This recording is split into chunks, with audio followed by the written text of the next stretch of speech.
Pengendalian diri adalah kekuatan. Pikiran yang tepat adalah penguasaan. Ketenangan adalah kekuatan. Dalam Yesaya 32 ayat 17 berkata, di mana ada kebenaran, di situ akan tumbuh damai sejahtera, dan akibat kebenaran ialah ketenangan dan ketentraman untuk selama-lamanya. Semua kita merindukan kebahagiaan, ketentraman, dan kesuksesan. Pribadi juga keluarga, tetapi lupa bahwa bayarannya adalah pengendalian diri serta ketenangan dalam menghadapi segala situasi. Bapak Ibu yang dikasih oleh Tuhan, mari pagi hari ini kita beribadah bersama-sama dengan penuh antusias, sukacita bagi Tuhan gereja kita. Selamat beribadah, Tuhan Yesus memberkati. Amin, amin. Mari saudara, sambil pamit berdiri. Selamat beribadah, shalom semua. Selamat datang yang baru pertama kali datang. Ya, saya mau bertanya, siapa yang minggu ini mengalami kebaikan Tuhan?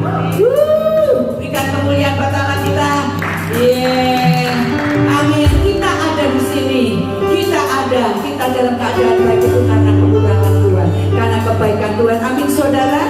Mari saya mengajak kita naikkan syukur, ku bersyukur, ku bersyukur. Naikkan syukur.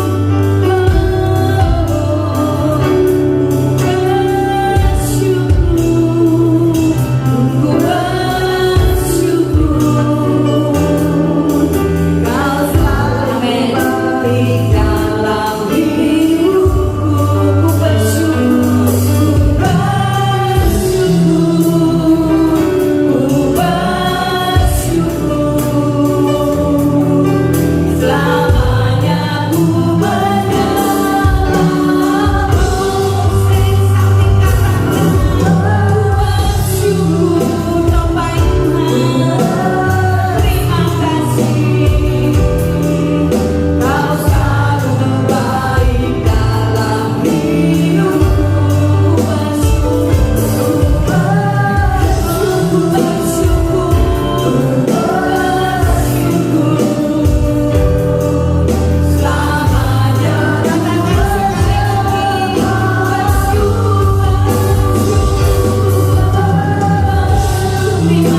kita percaya akan firman-Nya, kita percaya oleh perkataan Yesus, dan Dia tidak pernah terlambat dalam hidup kita. Saudara, kalau kau pernah menerima janji-janji Tuhan, coba kau ingat-ingat, dan Dia akan genapi. Mari saudara, kita nyanyikan pujian ini, ku percaya. Amin. Haleluya. Ku percaya, bukan kami yang melihat, karena firman-Mu yang selalu di dalam hidupku. Ku percaya, bukan karena melihat, namun karena firman-Mu tiada pernah berubah. Percaya, bukan karena melihat, namun karena firman-Mu yang selalu digenapi di hidupku. Ku percaya, bukan karena melihat, namun karena firman-Mu tiada pernah berubah. Tiada pernah Haleluya. Namun karena firman-Mu tiada pernah berubah. Kami percaya firman-Mu tidak pernah berubah Tuhan. Kami yang harus berubah dalam kehidupan kami untuk menyesuaikan kebenaran firman-Mu, sehingga firman-Mu membentuk setiap kehidupan kami. Hamba-Mu hadapkan seluruh kehidupan sidang jemaat dalam tangan Tuhan, dengan seluruh pergumulan yang ada Tuhan, biar setiap kami tahu pada pagi hari ini ada keinginan hati Tuhan yang ingin disampaikan pada setiap kami, sehingga kami menjadi orang-orang yang kuat berjalan bersama dengan Tuhan, karena ada rencana yang khusus yang Tuhan mau bentuk dalam kehidupan kami untuk melewati setiap pemurnian di tahun ini ya Tuhan, sehingga nama Tuhan dipuji dan dipermuliakan. Terima kasih Bapa Surgawi, kami mengucap syukur, dan hamba-Mu berdoa biar pemberitaan firman Tuhan boleh menjadi berkat buat kami semua, menyadarkan kami, mengingatkan kami, bahkan membangkitkan kerohanian kami, sehingga kami boleh terus melihat tangan Tuhan yang kuat dalam hidup kami, yang lemah dikuatkan, yang susah dihiburkan, yang sakit disembuhkan. Hamba-Mu mengucap syukur, di dalam nama Tuhan Yesus kami berdoa. Haleluya. Semua kita berkata amin. Beri tepuk tangan yang paling baik buat Tuhan kita. Dia Tuhan yang baik. Terbaik, silakan duduk. Haleluya. Selamat pagi semua, shalom. Siapa yang merasa bahwa Tuhan itu baik di hidup kita? Mau saya beritahu ya, Tuhan itu tidak hanya baik, Dia sangat amat baik buat hidup kita, dan Dia itu sangat mencintai kehidupan kita. Amin, Bapak Ibu. Hari ini mari kita akan melihat bagaimana kita bisa menjadi layak bagi Tuhan, satu umat yang layak bagi Tuhan. Katakan layak, ya.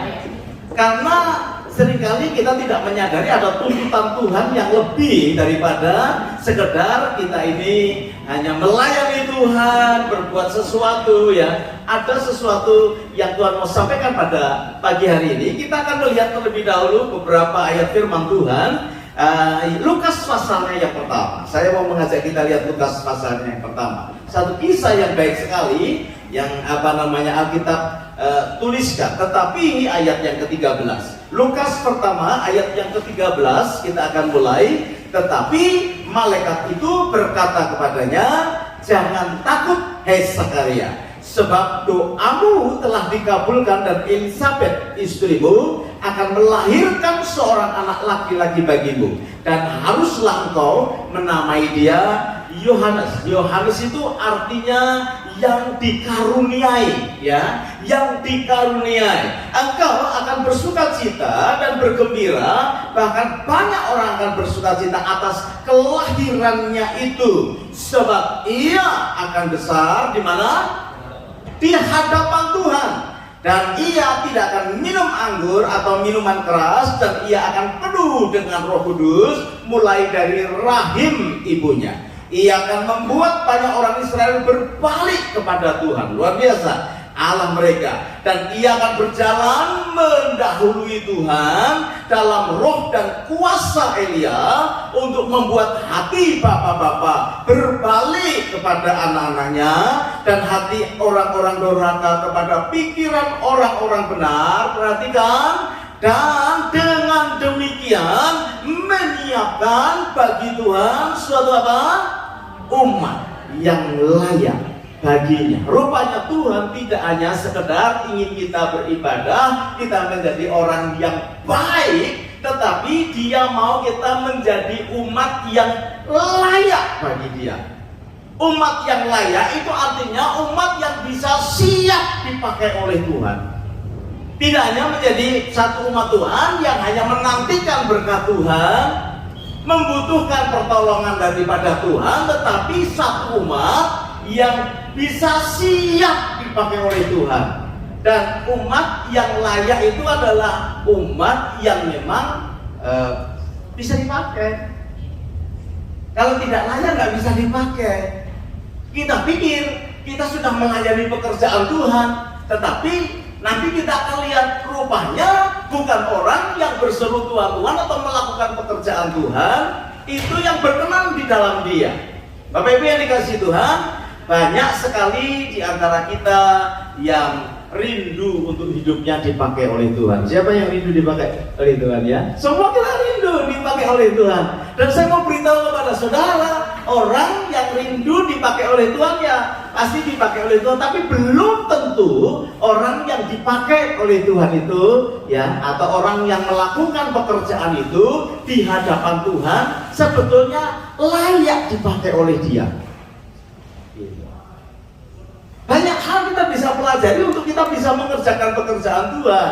Dan biasanya orang yang tidak layak di hadapan Tuhan, durasinya nggak lama. Ya, kayaknya melayani dan melakukan sesuatu yang luar biasa, tapi nggak tahan lama. Pernah nggak kita dengar ada teman-teman kita berkata, saya dulu melayani Tuhan, tapi sekarang nggak lagi. Atau kita berkata, atau kita melihat, di mana ya si A itu ya? Dulu begitu berapi-api melayani Tuhan, sekarang ada di mana? Nggak ketahuan, ya, nggak kelihatan lagi. Satu kali ada satu pertemuan pengusaha-pengusaha muda begitu ya, full gospel businessman, ya. Nah di situ tiba-tiba ada orang yang masih muda-muda dan orang yang hebat-hebat, ya. Ada yang jadi accountant, ada yang jadi engineer, dokter, begitu ya. Ngomong, dia berkata, itu kemana ya teman kita itu ya, yang dulu melayani, ya. Sekarang kok gak kelihatan lagi. Jadi rupanya dalam pertumbuhan mereka bersama, mereka sama-sama sukses. Tetapi ada orang yang tetap tinggal di dalam Tuhan, tetapi ada orang-orang yang ketika sukses meninggalkan Tuhan. Nah, saya mau beritahu kepada saudara, kalau kita hanya sekedar senang dipakai oleh Tuhan, durasinya nggak lama, ya, nggak akan sampai akhir. Dan Tuhan berkata, aku cari umat yang tidak seperti begitu. Aku cari umat yang layak sehingga bisa siap aku pakai sampai Maranatha, Dia datang kali kedua. Nah, ini tentunya dibutuhkan satu proses pengujian di dalam hidup kita. Itu sebabnya tahun ini kan kita diberi vision bahwa tahun ini adalah the year of purity, sesuatu yang murni. Anak Tuhan yang tidak memiliki kemurnian, baik di dalam ibadah maupun di dalam pelayanan, tidak tahan lama, Bapak Ibu. Serius, nggak tahan lama. Ya. Mau seberapa sih? Saya itu dulu pikir ya, punya mobil itu senang gitu ya. Tapi setelah punya mobil, ya biasa aja nih. Bahkan bosan, ganti-ganti gitu. Ada orang pengen punya rumah, berdoa pengen punya rumah kan begitu ya. Setelah punya rumah, Bapak Ibu biasa aja kan? Biasa aja ya. Pengen ganti-ganti ya gitu ya. Karena segala sesuatu itu membosankan. Saya juga saya harap nanti saudara kalau sampai masuk surga, saudara jangan bosan loh. Kan sekarang gambarannya gini, waduh, di surga itu emas, permata di mana-mana. Kalau setiap hari, kalau saudara nggak sungguh-sungguh, ya punya motivasi yang murni, saudara bosan loh di surga. Ada yang pernah ke Las Vegas? Satu dua. Las Vegas itu bagus, Bapak Ibu. Luar biasa. Siang seperti siang, malam seperti siang. Jarum jatuh aja kelihatan. Betul ya? Nuria ya? Sudah sampai sana belum? Jarum jatuh aja kelihatan. Terlalu terang. Itu kalau kita mau masuk Nevada gitu ya, ada padang pasir luar biasa. Nah dari jauh itu sudah ada lampu yang menyala gitu. Ada sorot kalau malam ya datangnya ya, menyala gitu. Dan kalau kita masuk situ, udah kayaknya, waduh, orang kalau pergi ke Amerika pengennya ke Las Vegas. Selain itu judi ya, selain itu memang luar biasa, gitu ya. Tapi coba saudara di sana seminggu, bosan, gitu ya. Atau setiap bulan ke sana gitu, bosan.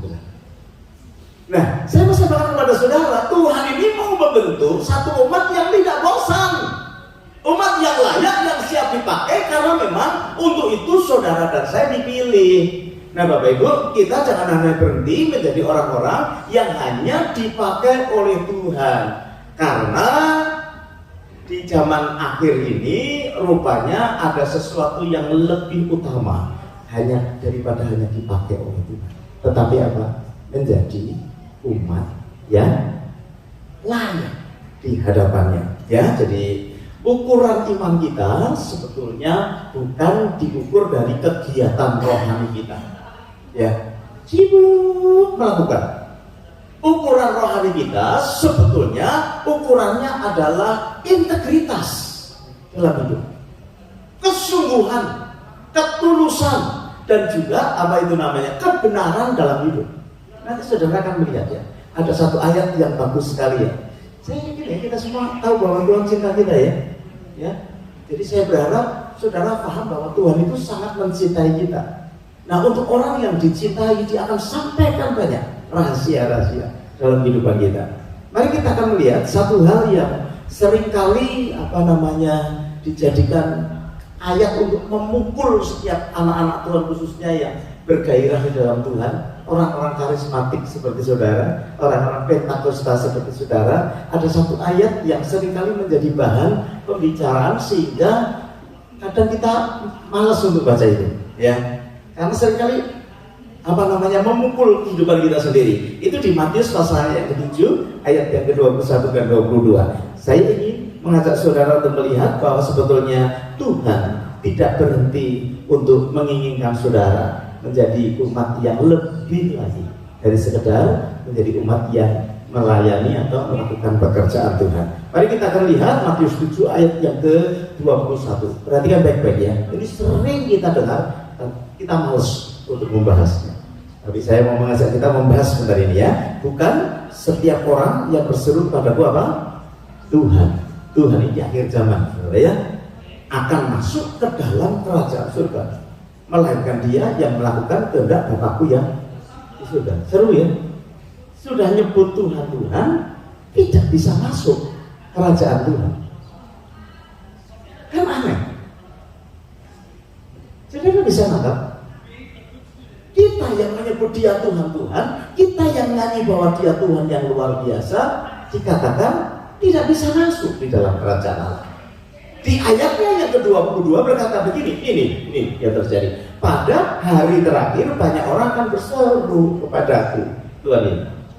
Banyak orang akan berseru kepadaku. Berserunya apa? Tuhan, bukankah kami bernubuat demi nama ini kan mengerjakan pekerjaan Tuhan tuh. Yang batin. Gitu. Pelayanan penabian. Ada satu kali saya dapat kartu nama si A begitu, pekerjaannya nabi gitu budi. Kaget juga saya. Pekerjaannya biasanya kalau pekerjaan kami insinyur, dokter atau apa, ini ditulis nabi, prophet kan pekerjaannya. Dan dia berkata, ayat itu berkata, dan bukankah kami bernubuat dengan nama suka itu. Setiap kali Bapak Ibu Saudara punya rumah baru, ya, housewarmingnya salah satu apa? Ghostbuster, ngusir setan kan begitu. Kita nggak pernah tahu apa ada orang yang bunuh diri di situ, ada apa gitu ya. Ada orang berkata, Pak, saya malam-malam nggak bisa tidur, waduh bulu kudunya mengkirik terus. Ya mungkin kamu buka jendela kali kedinginan kali ya. Enggak ada setannya gitu. Terus mau apa? Tolong Pak, bantuin doain mengusir setan. Kita punya tim pengusir setan di sini. Terus pastor rame-rame, siap gitu ya. Kita minyai. Karismatik, apa aja juga disikat itu. Nah, saudara dikasih Tuhan berkata, bahkan apa namanya, dan mengusir setan demi namamu, mengadakan banyak mujizat demi namamu juga. Perhatikan ayat yang ke-23, pada waktu itulah aku akan apa? Terus aku akan berterus terang kepadamu, ya, kepada mereka, dan berkata, aku tidak pernah mengenal akan kamu, hanyalah padamu kamu sekalian pembuat kejahatan. Saya mau mengingatkan kepada kita, Bapak Ibu Saudara sekalian, jangan sampai setelah kita mengiring kepada Tuhan, setelah kita melakukan pekerjaan Tuhan, tiba-tiba Tuhan berkata, aku tidak mengenal akan kamu, hanyalah engkau pembuat apa? Kamu sekalian pembuat kejahatan. Jahatnya di mana? Ngusir setan, Tuhan berkata kamu jahat. Melakukan banyak mujizat, Tuhan berkata kamu jahat. Enggak, loh, demi namamu loh Tuhan. Bernubuat demi namamu, Tuhan berkata, aku nggak kenal sama kamu. Bapak Ibu, ini dalam rangka Tuhan mau menyiapkan satu umat yang layak buat dia. Ya, kalau kita tidak mengerti, ya sebelumnya tidak apa-apa. Tetapi rupanya hari ini kita belajar, Tuhan tidak hanya sekedar mau kita ini beribadah, Bapak Ibu. Tidak hanya sekedar kita ini melayani, tapi kita menyediakan diri kita untuk dibentuk Tuhan menjadi satu umat yang layak. Artinya seperti apa yang Tuhan mau. Saya tadi sampaikan bahwa kerohanian seseorang sekali lagi bukan diukur dari kesibukan yang ada, ya, tetapi dari integritas hidup kita, dari ketulusan hidup kita. Nah ini nggak bisa orang lain tahu. Ya, jangan kau merasa bahwa aku sudah oke, karena aku sudah setiap minggu ke gereja, aku sudah berpuasa, bahkan aku sudah mengusir setan, aku sudah melayani. Tapi Tuhan berkata, aku tidak kenal. Nah, Bapak Ibu yang dikasih Tuhan, mari perhatikan ya. Jadi ada sesuatu kesibukan, ya, yang sebetulnya kita harus filter dalam hidup kita. Sehingga apa yang kita lakukan itu adalah sesuatu yang selektif. Kita berdoa, minta supaya diberitahu yang mana yang Tuhan mau dalam hidup kita. Ya, saya sering berkelakar, ada seorang pelajar bikin skripsi bagus sekali, kata-katanya bagus, kontennya bagus, pokoknya bagus, tetapi nggak lulus. Nggak lulus jadi sarjana, padahal bagus,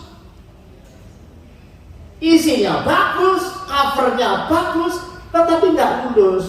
Ditanya, loh kok saya nggak lulus? Nah ya, kamu membahas sesuatu yang tidak aku minta. Jadi dia bahas yang lain, persoalannya lain. Kan lulus sudah, walaupun bagus. Nah, dan konten dalam hidup kita juga sama. Mengiring Tuhan, menyembah Tuhan, melayani Tuhan. Itu apakah sesuai dengan apa yang dia mau dalam hidup kita? Kalau sesuai yang saya mau, saudara, disebut membuat kejahatan. Jadi kita naik lebih lagi, yang disebut kejahatan itu bukan membunuh lagi, ya memang itu jahat, bukan berzina lagi. Tetapi kalau kita sudah mengiring Tuhan, kita harus ingat, melakukan sesuatu yang tidak sesuai dengan yang Tuhan mau itu Tuhan menganggap kejahatan dan sadis. Sudah, aku nggak kenal sama kamu. Ada orang bertanya, kok gitu sih? Masa Tuhan nggak kenal? Tuhan kan tahu semuanya. Iya, Tuhan memang tahu semuanya, tetapi secara pribadi dia hanya mengenal orang-orang yang mau mengerti kehendaknya dalam hidup kita. Saya berharap kita belajar sesuatu hari ini sehingga sisa waktu kita arrange. Karena ini tahun pemurnian kan, jangan sampai saudara tidak ikut dimurnikan tuh. Orang kalau memurnikan perak, saudara, cara lama itu caranya dengan belanga diisi bahan-bahan yang perak yang akan dimurnikan dikasih api yang luar biasa. Kemudian setelah cair perak itu akan kotorannya naik ke atas. Diambil kotorannya dibuang, diambil kotorannya dibuang, diambil kotorannya dibuang, dipanasi lagi, diambil kotorannya dibuang, sampai dia menemukan perak yang murni. Ya, tukang perak itu begitu. Bagaimana caranya melihat perak yang murni? Dia lihat cairan perak itu dan dia berkaca di situ.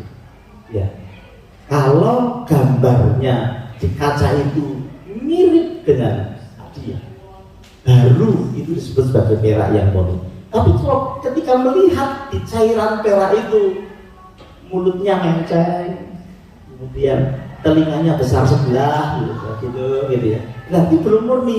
Dipanasi lagi, kotorannya naik lagi, dibuang lagi. Kalau sudah menceng, baru saudara, ini murni. Saudara ngerti maksud saya? Kapan saudara akan berhenti dimurnikan Tuhan? Ketika Tuhan melihat wajahnya di hidup saudara. Kalau kita masih menceng-menceng, jangan harapkan saudara keluar dari bebas dari persoalan, ya kan? Persoalan satu belum selesai, satu lagi. Satu belum selesai, satu lagi. Saudara, jangan kau berkata Tuhan tidak sayang. Tuhan sangat sayang kepada kita. Saking sayangnya dia murnikan kehidupan kita. Coba aja deh, saudara. Kalau hidup saudara menceng-menceng, nanti persoalan tidak berhenti-berhenti. Amin. Ada yang sedang banyak persoalan hari ini? Ada? Banyak Pak. Saya ada 3 menceng pasti kamu. Pasti menceng, gitu ya. Nah itu Pak, buktinya Ayub. Bagaimana Ayub itu juga menceng, saudara. Ya. Kayaknya bagus di depan. Pastor Benny berkata di ayat-ayat terakhir sebetulnya dia menceng itu motivasinya. Hampir saja dia jatuh. Ya. Nah kita itu dilihat Tuhan. Sehingga apa yang Tuhan melihat itu, dia proses kehidupan kita, tujuannya untuk menjadi umat yang layak. Umat yang layak itu umat yang siap dipakai. Umat yang layak itu bukan umat yang jahat di hadapan Tuhan. Saya tidak ingin cuma di tempat ini dikatakan kamu ini jahat, gitu ya, di hadapan Tuhan. Siapa kamu nggak kenal, gara-gara motivasi kita nggak benar di hadapan Tuhan. Mari kita sama-sama tahun ini mengizinkan Tuhan memproses hidup kita. Nanti kita akan melihat bagaimana cara itu terjadi di dalam kehidupan kita. Nah saudara dikasih Tuhan, semua pekerjaan kita itu selalu akan diuji oleh Tuhan. Pelayanan saudara, ibadah saudara itu akan diuji. Dan ujiannya itu dengan api persoalan masalah. Apakah saudara seperti rumput yang kering, seperti tanah, seperti kayu yang bisa terbakar, atau saudara seperti batu mulia, emas, perak, permata. Ketika dikasih persoalan, maka semakin murni, semakin murni, semakin murni. Kemarin saya tanya kepada salah satu anak muda dalam perjalanan ke Shine Girl, ya, kita kan habis selesai acara saya bilang kepada dia, saya mau tanya kepada kamu satu pertanyaan. Apa Pak? Kalau diukur, ya, menurut kamu itu, kamu ini termasuk emas, perak, atau rumput dan semak belukar? Dia langsung jawab, rumput Pak, semak belukar. Saya berkata, don't give up, murnikan. Ya, sebab apa? Sebab dia sadar ketika ditimpa sedikit persoalan, dia udah marah kepada Tuhan, dia lari, dia ngambek, dia marah kepada temannya. Saya berkata, kalau kamu sadar akan hal itu, bergibah. Terus baca firman dalam hidupmu, lakukan firman Tuhan yang sekecil apapun, maka tiba-tiba motivasimu sekarang manusia. Kalau kita berkata, ya, itu kita Amsal berkata, kalau kita tidak punya vision, ya, maka kita akan menjadi orang yang liar. Betul ya? Bahkan kalau di dalam bahasa Inggris, people without the vision is perish. Masuk di dalam penghukuman.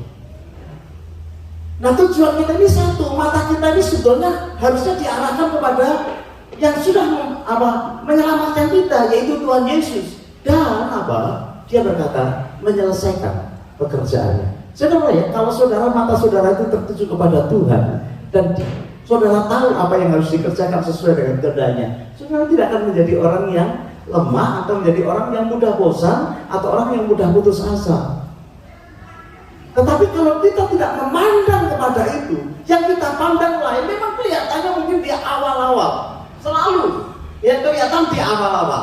Di awal-awal berkobar-kobar, berapi-api, melayani Tuhan, penuh dengan anointing, penuh karunia-karunia. Tetapi kalau pandangannya bukan Tuhan dan pekerjaannya, saudara tiba-tiba capek, lemes. Tiba-tiba saudara menjadi orang yang putus asa dan akhirnya meninggalkan Tuhan. Saya tidak ingin terjadi dalam kehidupan kita. Sebab begitu saudara dan saya dipanggil Tuhan, kita ini dipersiapkan untuk menjadi umat yang layak di hadapannya. Artinya umat yang siap dipakai dalam bentuk apapun. Saudara kasih Tuhan, memang betul kerja buat Tuhan selalu manis, kan begitu ada lagunya, tahu, kerja buat Tuhan itu selalu manis. Tetapi sebetulnya tidak berhenti di situ. Kita kerja buat Tuhan itu bagus, tapi lebih bagus lagi Tuhan kerjain kita. Ya, saudara rela dikerjain sama Tuhan. Kalau cuma kerja buat Tuhan, nanti kita lihat saudara, banyak di antara kita dikatakan aku tidak kenal sama kamu. Kamu ini pembuat kejahatan. Ya kalau orang Pentekoste kan lagunya gitu, kerja buat Tuhan selalu manis gitu. Biar tidak pakai dasi, selalu manis deh. Wah mantap, saya itu suka kalau orang Pentekoste itu banyak gairahnya begitu ya. Tetapi saudara jangan berhenti kerja buat Tuhan, tapi saudara harus mengizinkan dikerjain sama Tuhan. Gitu, ya. Sebab kalau kita tidak dikerjain, saudara nggak akan murni-murni. Kita tidak akan pernah murni. Kalau Tuhan melihat saudara, motivasi saudara tidak murni, dia akan berkata, jangan loh. Udah. Saya berharap ini menjadi perenungan buat kehidupan kita. Bukan hanya sekedar kita ini beribadah, tapi mengizinkan Tuhan ngerjain hidup kita.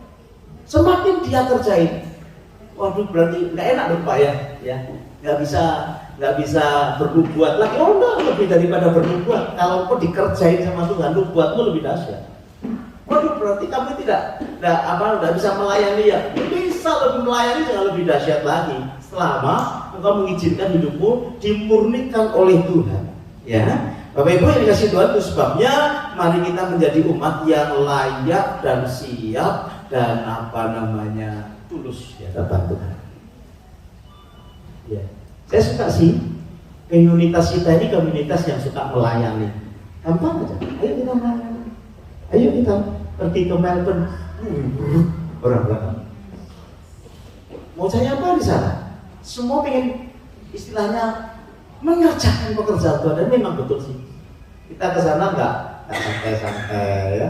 Yang biasa melayani di sini bersihkan sampah, di sana bersihkan sampah. Yang biasa di sini nyanyi, di sana nyanyi. Yang biasa di sini mimpin sekolah minggu, di sana mimpin sekolah minggu. Ada kolaborasi yang luar biasa dan mereka berkata, kami sangat diberkati. Suasananya begini ya.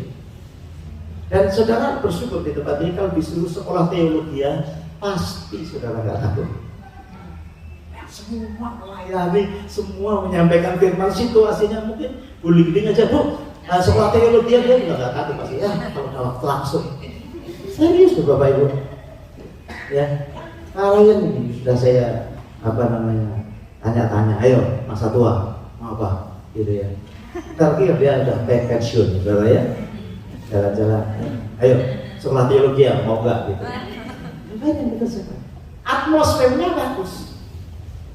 Tetapi atmosfer melayani yang bagus, atmosfer melakukan pekerjaan Tuhan sudah bagus gitu.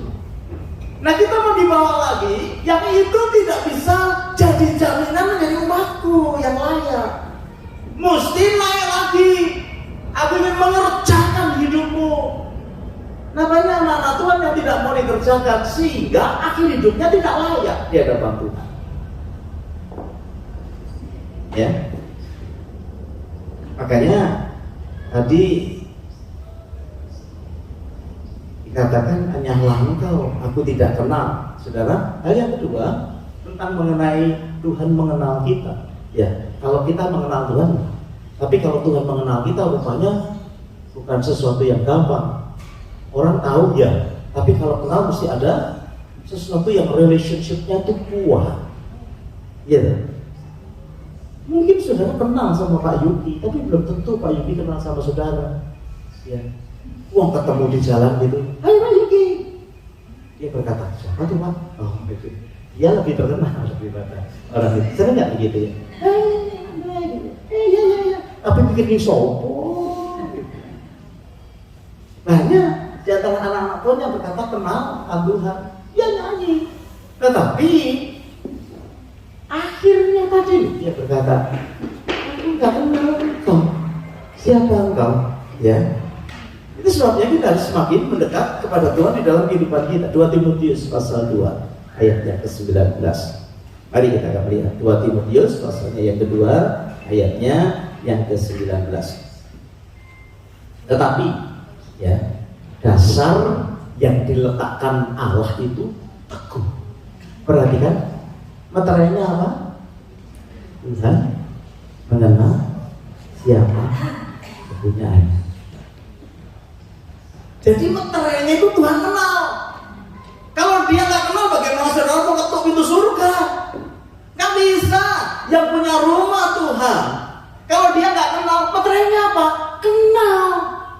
Nah itu satu upaya atau satu hal, proses yang dibuat oleh Tuhan supaya dia mengenal akan kita. Banyak orang yang percaya kepada Tuhan, tetapi tidak banyak orang yang dipercayai oleh Tuhan. Saudara, ini tidak hanya sekedar permainan kata, saudara ya. Apakah saudara ini bisa dipercayai oleh Tuhan? Sering kita marah kepada Tuhan, kenapa sih saya miskin melulu? Ya, sejak dulu miskin aja. Padahal saya orang yang percaya kepada Tuhan. Aku beribadah kepada Tuhan. Aku memberikan perpuluhan kepada Tuhan. Tapi kok nggak bertumbuh ya? Finansial tuh nggak tumbuh. Pertanyaannya adalah, saudara bisa dipercayai uang nggak sama Tuhan? Nah ini adalah relationship, hubungan yang kita harus bangun setiap hari. Jadi saudara jangan terlalu sibuk dengan perkara-perkara rohani tanpa mengenal dia secara pribadi. Ya. Ada orang sibuk kesana kemari pelayanan luar biasa, double-double, tapi tidak punya waktu untuk duduk diam di bawah kaki Tuhan. Tidak punya waktu untuk membangun relationship secara pribadi dengan Tuhan. Agak sedikit ada ya, agak sedikit pembelajaran ya pada hari ini. Karena dia memang sedang menyiapkan. Nah, saya bersyukur tahun ini dia kasih tema dalam hidup kita kemurnian. Nah, caranya menyiapkan hidup kita jadi murni itu persoalan. Makanya beberapa minggu ini kita akan belajar tentang sabar, saudara. Khususnya sabar kalau ada persoalan, sabar di dalam penderitaan. Karena apa? Di belakangnya itu ada sesuatu memang rencana Tuhan. Dia tidak akan membiarkan saudara nganggur deh. Karena dia punya tujuan, dia punya kemauan supaya saudara itu menjadi alatnya Tuhan di atas muka bumi ini. Ya, jangan saudara ignore akan hal ini. Tuhan tuh punya hati yang luar biasa. Dia berkata kalau bisa sebanyak-banyaknya orang di atas muka bumi ini dibawa kepada Tuhan Yesus.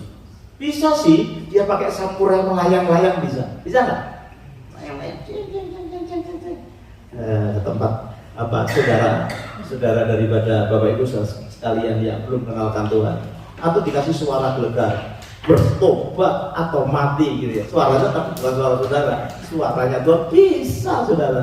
Orang digoncang aja banyak orang yang saya pernah cerita kepada saudara ya, kita ada persekutuan doa, ya. Anak-anak Tuhan mau persekutuan doa ya toh. Kemudian ada gempa agak besar juga. Begitu gempa besar itu, di situ ada yang bilang gini, tobat Tuhan, tobat Tuhan, tobat. Berarti dia anak Tuhan belum bertobat. Saya ngerti maksud saya, nggak pernah tahu gitu. Tuhan bisa memakai banyak hal, tetapi Tuhan memakai kehidupan saudara dan kehidupan saya. Dia perlu mengenal karena ada tugas yang besar dalam kehidupan kita, ya. Apa itu? Ada yang belum diselamatkan seluruh kita. Saudara, kemarin kita menghadiri satu ulang tahun dari gereja namanya Missio Dei. Ya. Itu gereja, maksudnya gereja misi, saudara. Memang Tuhan taruh untuk pekerjaan misi. Pelayan-pelayannya Tuhan itu hatinya misi. Pokoknya satu jiwa, pokoknya jiwa dibawa kepada Tuhan sampai ke Sulawesi Tengah ya. Sulawesi Tengah, Peman, Peni, dan lain sebagainya. Pokoknya menyelamatkan jiwa. Wih, hamba-hamba Tuhannya itu hatinya kepada jiwa itu begitu. Saudara sih tidak harus seperti begitu, tetapi saudara harus tahu ada pekerjaan besar, yaitu apa? Penyelamatan jiwa. Mungkin saudaramu, mungkin orang tuamu, kita itu loh.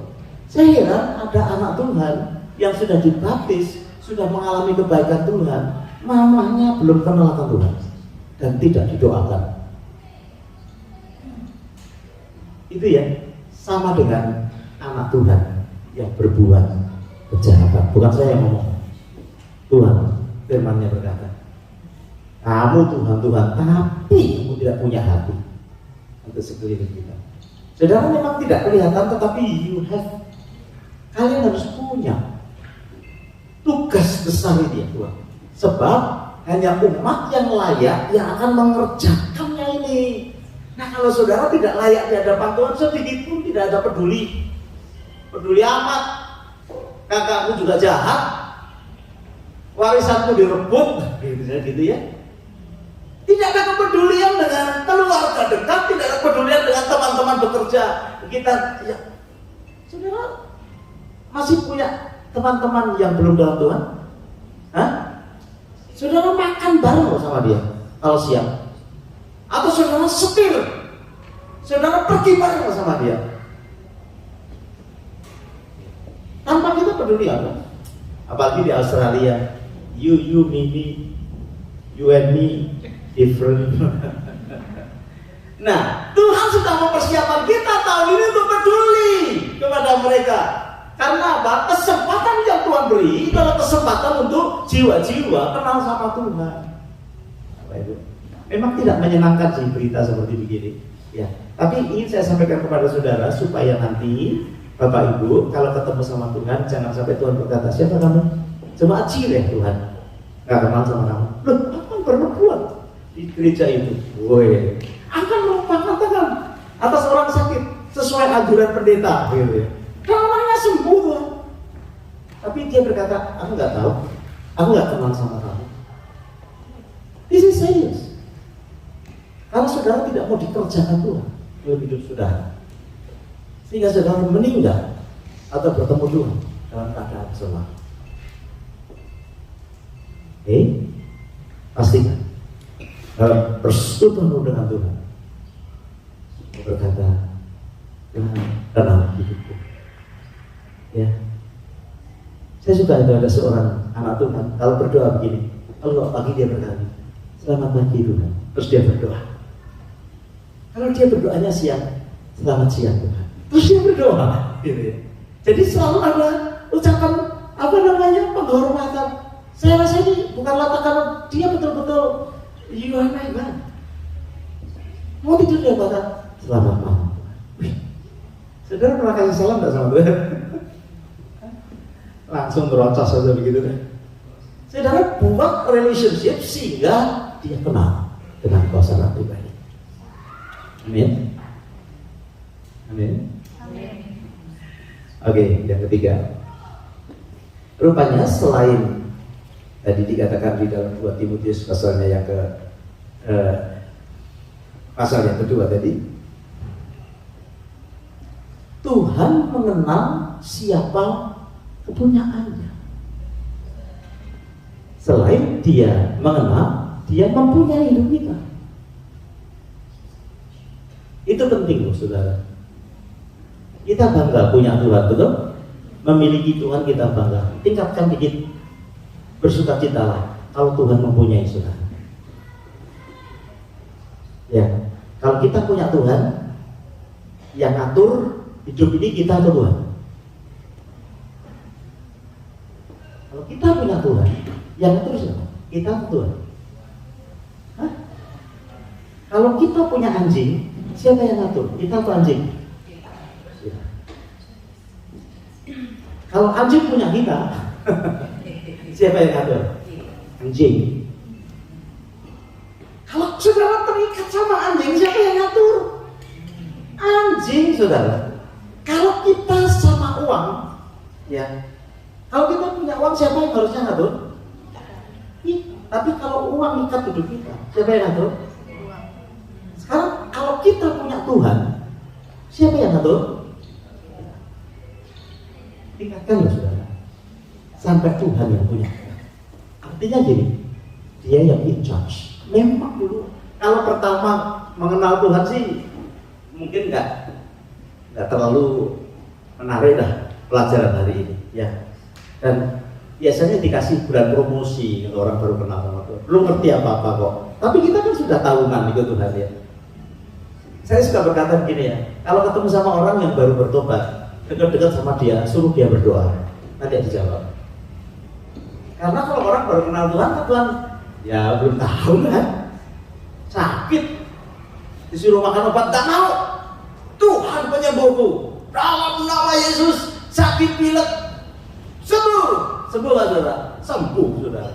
Setelah 10 tahun ikut Tuhan, sakit pilek apalagi pilek bisul aja nggak sembuh saudara. Kenapa? Sudah berbeda, cara penanganannya sudah berbeda.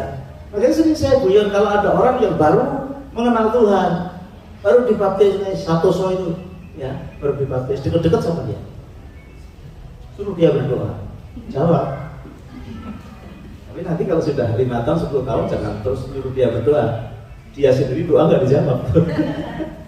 Karena Tuhan mau mengerjakan kita, tapi yang jadi pokoknya adalah jangan khawatir, karena dia yang in charge dalam hidup kita, dia yang memimpin kehidupan kita, dia yang membela hidup kita. Paulus berkata begini, resiko terburuk cuma mati pun masuk surga gitu loh. Tapi kalau saudara tidak mengerti pekerjaan Tuhan, sedang memurnikan, membuat saudara layak, saudara akan menjadi orang-orang yang frustasi. Bapak Ibu yang dikasih Tuhan, coba lihat Galatia pasal 5, ya. Galatia pasal yang kelima, kita akan melihat. Kalau tidak selesai, ya. Galatia 5 ayat 24 berkata begini, barang siapa menjadi apa? Milik Kristus Yesus, ia telah apa? Menyalibkan daging dengan segala hawa nafsu dan keinginannya. Kalau saudara merasa sudah menjadi miliknya Tuhan, buktinya apa? Keinginan daging kita salibkan. Bukan kita yang ngotot, bukan egois kita, tetapi keinginan kita tundukkan di dalam kasih dan anugerah Tuhan. Hidup dipimpin oleh Roh. Jadi dia yang insas di dalam kehidupan kita. Nah, kita berkata firman Tuhan yang akan menyucikan dan menguduskan kehidupan kita di dalam kita menyalibkan daging yang ada. Saya pikir kita akan tetap hidup menjadi anak Tuhan. Masa Pak? Oh, setelah mengikut Tuhan tidak boleh lagi di loto katanya. Tapi saya ketemu anak-anak Tuhan yang sudah bertobat, tidak beli loto juga makin happy. Ya. Artinya kalau kita mau melepaskan kebiasaan-kebiasaan buruk, saudara jangan takut untuk tidak menjadi enjoy lagi hidup saudara. Saudara buktikan dengan pengertian bahwa ketika kita menjadi milik Kristus, buktinya apa? Segala hal yang buruk kita lepaskan, kedagingan kita lepaskan. Nah, Bapak Ibu yang dikasih Tuhan, kita akan tetap terus di dalam prosesnya Tuhan. Sampai apa? Sampai dia melihat wajahnya di dalam kehidupan kita.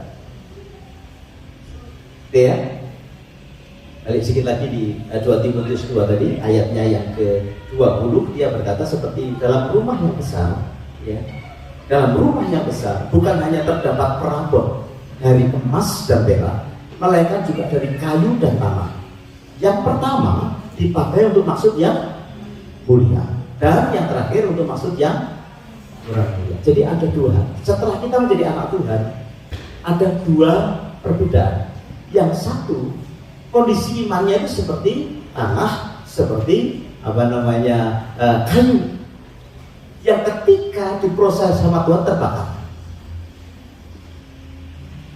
Coba dicek di hidup kita ya. Kalau Tuhan izinkan persoalan dalam hidup kita, kita ini semakin cinta sama Tuhan, semakin percaya kepada Tuhan, atau kita marah kepada Tuhan. Kalau kita marah, saudara, ini baru perabotan dari kayu atau tanah. Perhatikan, tanah itu kalau dipanasi makin keras.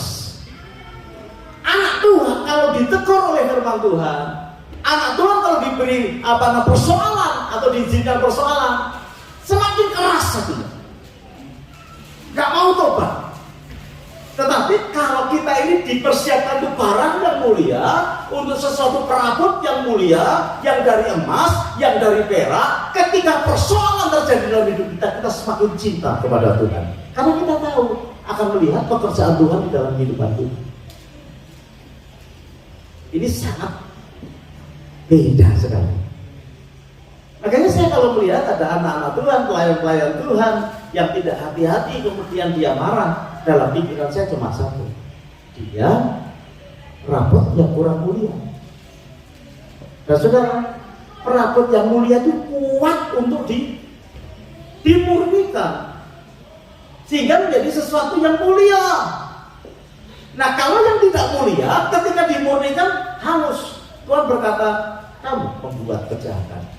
Jadi sekali lagi, buat kita kejahatan bukan masalah membunuh, berzina, berjudi dan sebagainya, tetapi ketika tidak mengerjakan apa yang Tuhan mau dalam hidup kita. Susah sih Pak, ini mah susah. Iya. Bapak Ibu pikir menjadi anak Tuhan itu gampang? Enggak, karena Tuhan punya tujuan. Dia panggil hidupmu dan hidupku karena ada tujuan. Dia tuh cintanya tuh gede sekali kepada dunia ini. Tetapi dia mau memakai hidup saudara dan memakai kehidupan kita. Nah, saudara dikasih Tuhan, jadi perlu untuk kita ini tahu bahwa kita ini bukan sesuatu yang kecil. Banyak anak-anak Tuhan, ya saya nggak bisa apa-apa, saya jadi lilin-lilin kecil saja di tengah-tengah pekerjaan saya. Lilin kecil kalau kena angin ya mati, saudara. Ya toh? Makanya banyak anak Tuhan yang gampang sekali patah semangat. Doanya jadi lilin kecil sih. Lilin kecil itu apa? Tuhan berkata jadilah terang dunia. Wah, lilin kecil keluar mati sudah. Nangin begitu. Coba kalau happy birthday to you. Sekarang kalau happy birthday nggak boleh ditiup ya lilinnya. Nggak boleh. Diapain? Bisa mati nggak lilinnya? Kenapa bisa mati? Coba diganti obor. Happy birthday, tapi obor gini-gini sampai dengan saudara sampai nggak mati. Api nyala yang besar. Jangan lagi berdoa Tuhan jadikan aku lilin-lilin yang kecil, cacing-cacing, jangan saudara. Jangan. Karena apa? Karena Tuhan sedang mempersiapkan satu umat yang layak. Saudara, saya susah loh kalau saudara ternyata ini bukan orang yang menyediakan diri dibentuk oleh Tuhan. Susah. Kita menyediakan diri. Bukan lilin kecil Tuhan, pakai aku menjadi lawatan Tuhan, lilin yang besar, magnet. Kalau ada saudara itu orang rekat semua itu pada Tuhan. Saya itu berharap seperti begitu. Ya, kenapa? Sadar apa yang Tuhan mau di dalam kehidupan kita. Ya, ada seorang pendeta begini, kita nggak mau sekolah teologi Pak, tapi dia berkata, aku mau sekolah teologi nggak apa-apa, tapi lihat pekerjaanku, mujizat banyak, aku dipakai oleh Tuhan. Coba lihat. Tapi ada orang yang nyeletuk, keledai juga dipakai Tuhan. Saudara jangan bangga dipakai oleh Tuhan. Keledai aja dipakai Tuhan. Makanya di sini standarnya kalau mau jadi pendeta, sekolah pendeta minimal belajar, bukan lilin yang kecil, tetapi berusaha menjadi terang dunia seperti kita. Bapak Ibu, perhatikan baik-baik sisa hidup saudara. Jangan sampai dia berkata, siapakah kamu pembuat kejahatan? Kenapa Tuhan? Sebab kamu tidak membangun hubungan secara pribadi dengan Tuhan. Atau ini nolong kita kasih hari ini? Nolong kita? Hah? Kalau kita ya? Memang belum mampu sih. Hanya Roh Kudus yang memampukan. Tapi paling tidak ada kerinduan hati kita. Saya nggak nyalahin siapa-siapa, tapi we can start from now, understand bahwa Tuhan itu mau menjadikan satu umat yang layak, yang bisa dipakai oleh Tuhan. Ya, caranya bagaimana? Tadi dikatakan di ayat yang ke-21, jika seorang menyucikan dirinya dari hal-hal yang jahat, ia akan menjadi perabot rumah untuk maksud yang mulia. Ia diputuskan dipandang apa? Ayat. Selesai. Saya mau supaya kita menundukkan diri di hadapan Tuhan, punya waktu merenung, dan saya berdoa supaya saudara tidak hanya sekedar menjadi orang Kristen, datang ibadah, melayani sesuai schedule. Saya suka sekali Pastor Brody itu 2 bulan sebelumnya kasih schedule PW, kemudian lain Sunday School dibikinkan schedule. Saya suka sekali. Tetapi Bapak Ibu jangan sekedar hanya melayani melalui schedule tadi. Cintamu kepada Tuhan, saudara bangun secara pribadi. Saya bisa memonitor saudara. Omsel setiap hari ada. Kalau saudara bisa mau join silakan. Tapi saya bisa memonitor. Gak bisa maksa, ayo dong. Kalau saudara mau, jalan sama-sama. Kalau saudara tidak mau, jangan sampai saudara kaget nanti kalau Tuhan berkata, aku gak kenal sama kamu. Loh, saya 10 tahun di Jiriang gak kenal sama kamu. Kamu hanya mengambil keuntungan daripada ibadah-ibadah. Loh, serius loh saudara. Ada orang-orang seperti Yudas Iskariot, ngiring Tuhan secara dekat, tapi pikirannya cuma bagaimana cuan tutup di dalam pikirannya. Mari jadi seperti Maria yang duduk di bawah kaki Tuhan, mengupayakan persekutuan dengan Tuhan, dan kita akan disiapkan jadi satu umat yang layak di hadapan Tuhan. Tuhan Yesus memberkati kita sekalian. Beri tepuk tangan yang paling baik buat Tuhan kita. Haleluya. Mari kita akan berdiri bersama-sama. Kita akan nyanyikan suatu pujian, hatiku percaya. Kemudian kita akan berdoa. Haleluya. Terima kasih Tuhan.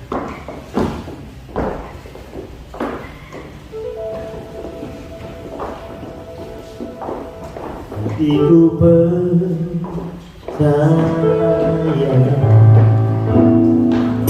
hatiku percaya,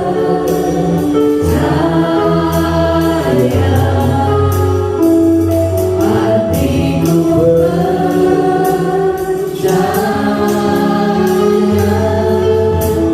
selalu ku percaya. Kali ini kita katakan, hatiku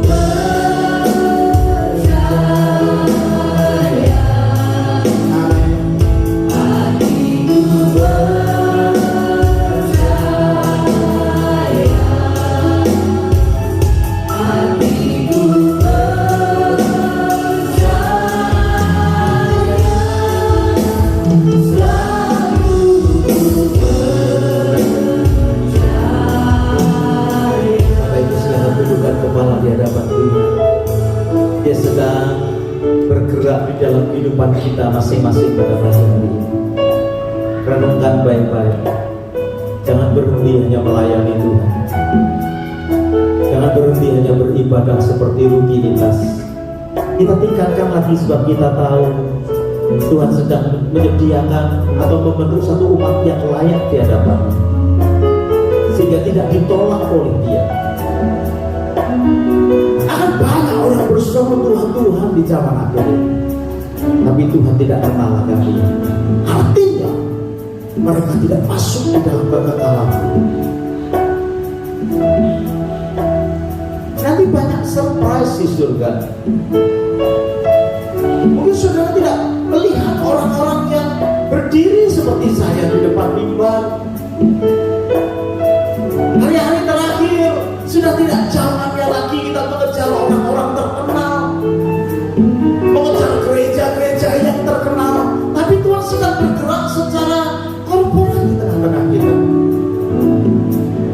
Dia mau menyiapkan satu umat yang layak di hadapan Dia. Sudah tidak zamannya lagi kita mengejar orang-orang yang hebat penuh karunia.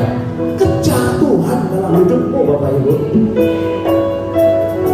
Karena mereka akan berseru Tuhan, Tuhan. Tapi Tuhan berkata, aku tidak kenal, sebab engkau membuat kejahatan. Mungkin kita akan heran nanti di surga nanti dipenuhi dengan orang-orang yang tidak kelihatan. Kalau di gereja cuma berdoa, tidak pernah muncul di depan, tidak pernah diberi tugas yang secara aktif, tapi yang punya ketulusan untuk menyembah kepada Tuhan. Mungkin bukan bisniswoman yang hebat, yang kelihatan pakaiannya, kendaraannya, aksesorinya, tetapi yang ibu yang sederhana yang di rumah ketika memasak dia berdoa, mendoakan pekerjaan Tuhan, mendoakan hamba-hamba Tuhan, mendoakan orang-orang yang membutuhkan. Nah, ini yang harus kita tahu.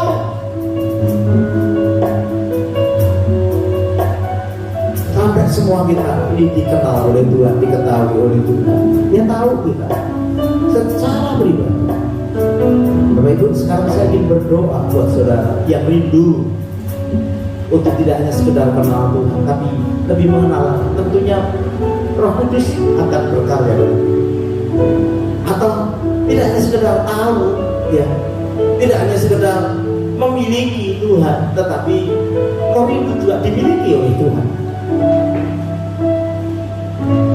Kalau kau orangnya buka hati dan kepada Tuhan berkata, aku Tuhan. Kau melihat setiap hati anak-anakmu sampai ke dalam hati. Sungguh hambamu berdoa supaya semua kami punya kerinduan yang sama, menjadi umat yang layak di hadapan Tuhan. Kami tidak kagum lagi dengan karunia-karunia yang luar biasa, yang hebat, mujizat-mujizat yang besar. Tuhan, tapi kami mau memfokuskan hidup kami untuk bisa mengenal Tuhan dan dikenal oleh Tuhan, untuk bisa memiliki Tuhan lagi dengan dan juga dimiliki oleh Tuhan dan memiliki Tuhan dalam hidup kami dengan cara menyucikan diri kami dan segala perbuatan-perbuatan dosa. Terima kasih. Biar kerinduan ini rata jadi bagian hidup kami, sehingga kami tidak menjadi orang yang mengejar-ngejar pujian, mengejar-ngejar karunia yang ditampilkan, karena kami akan bergerak bersama-sama, bukan personally, menjadi satu umat yang artinya tidak pribadi lepas pribadi, satu umat yang akan menggoncangkan tempat di mana kami bekerja, menggoncangkan kota di mana kami berada. Tuhan, hamba-Mu berdoa, sungguh kerinduan itu ada dalam kehidupan anak-anak. Sekarang hamba-Mu berdoa juga untuk setiap kebutuhan-kebutuhannya, yang Tuhan cukupkan segala sesuatu. Terima kasih, hamba-Mu mengucap syukur di dalam nama Yesus. Haleluya. Hatiku percaya,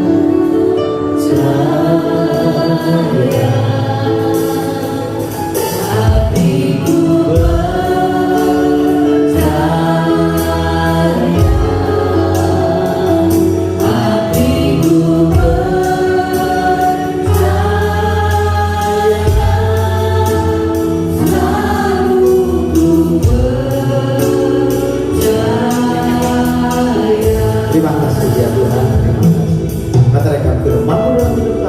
di dalam nama Yesus kami mengucap syukur. Semua kita berkata amin. Bapak Ibu silakan duduk. Haleluya. Dan kita akan selesai dengan ibadah kita. Ada beberapa hal yang kita akan dengarkan. Jadi Sean Vogel sudah selesai kemarin, bagus sekali. Belasan anak dibangun imannya kepada Tuhan, dan Menurut saya ini hal yang bagus, mungkin setiap tahun kita akan buat ya. Kalau kita mempersiapkan khususnya anak-anak tim kita menjadi second generation yang luar biasa. Dan kemudian kita juga bersyukur untuk Melbourne trip yang sudah berlangsung dengan baik ya, kita bisa pulang, tidak ada yang kena COVID karena biasanya kalau habis keluar kota kan mesti ada yang sakit dan sebagainya. Ini bagus, semua sehat-sehat, tambah 1 kilo semua karena kita selain melayani juga dikasih bonus untuk searching makanan yang enak-enak di sana ya. Next time saya berharap teman-teman yang mau mengikuti bisa bersama-sama ya. Saya rasa tidak ada hal yang lain lagi. Nanti siap masih ada ya. Nanti siap ada ibadah House of Sacrifice jam 12 jam 2, kemudian jam 6 sore ada House of Praise secara online. Kali lagi kita mengucapkan selamat datang buat sahabat-sahabat yang baru pertama kali datang. Dari kita Yulia jauh ujung apa? Barat atau selatan? Selatan. Southwest. Senang sekali sama-sama. Siapa lagi ya baru? Maria. Tata mata dari Wolonggong lebih jauh lagi. Dari Wolonggong dari Bulai, kemudian Evelyn. Oh ada tadi. Senang sekali. Semoga bisa menjadi keluarga yang baik kita di sini ya. Kita selesai ya. Karena yang ada kita akan. Oh ya, saya diingatkan sama istri, Mimi ini kakaknya habis meninggal dunia beberapa hari yang lalu ya. Mendadak sih, ya jadi apa namanya? Karena tinggalnya di tengah hutan ya. Enggak maksudnya. Sulit. Dia bekerja di tempat yang sulit ketika dia dapat serangan penyakit dan bisa dibawa. Rumah sakit yang ada tidak bisa menyelesaikan, tidak bisa dibawa ke tengah kota, artinya susah. Ya, kemudian meninggal dunia. Anaknya 3. Ya, kita doakan. Ini belum bisa pulang, dia mungkin akan pulang bersama saya nanti. Ya, jadi kita doakan supaya tertinggal. Saya rasa tidak ada yang lain, kita siapkan kesempatan kita di hadapan Tuhan, kemudian kita akan selesai ya. Haleluya. Tuhan Yesus, terima kasih. Setelah kami selesai dengan ibadah yang ada, kami juga akan membawa persembahan di hadapan Tuhan. Mau memberkati dan juga mau memberkati fellowship kami. Terima kasih ya Tuhan, Pak ajaib dan luar biasa. Kami bawa persembahan kami dengan penuh sukacita dalam nama Tuhan Yesus. Haleluya. Amin. Kita nyanyikan pujian pikirannya dan kita akan selesai daripada hari ini.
Pendetanya besok minggu akan khotbah di tempat ini.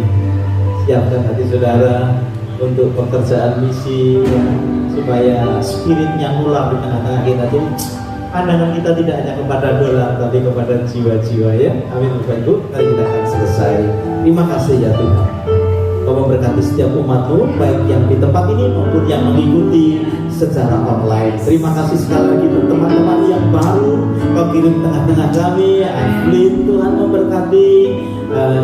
Marta juga Tuhan memberkati, yang sudah beberapa kali bersama dengan kami juga. Tuhan Yulia yang datang juga saat ini dari jauh, Tuhan memberkati semua kami yang dengan tekun dan setia beribadah kepada Tuhan. Tingkatkan lagi kehidupan rohani kami sehingga bersedia untuk dibentuk menjadi umat yang layak di hadapan Tuhan. Terima kasih. Kami doakan untuk dari kami Mimi, ya minggu-minggu ini saya kehilangan kakaknya, yang penghiburan juga ada pada dia. Haleluya. Terima kasih. Menyadarkan untuk dia tetap tekun setia dan berdoa untuk keluarga-keluarga yang mungkin belum kenal akan Tuhan. Terima kasih. Haleluya. Tumpahkan tanganmu atas kami. Bapak Ibu, angkat kedua tanganmu di hadapan Tuhan. Terima berkat Tuhan. Pulang dengan membawa berkat yang besar dari Allah Bapa, cinta kasih dari Tuhan kita Yesus Kristus, dan persekutuannya di dalam Roh Kudus menyertai Bapak Ibu saudara sekalian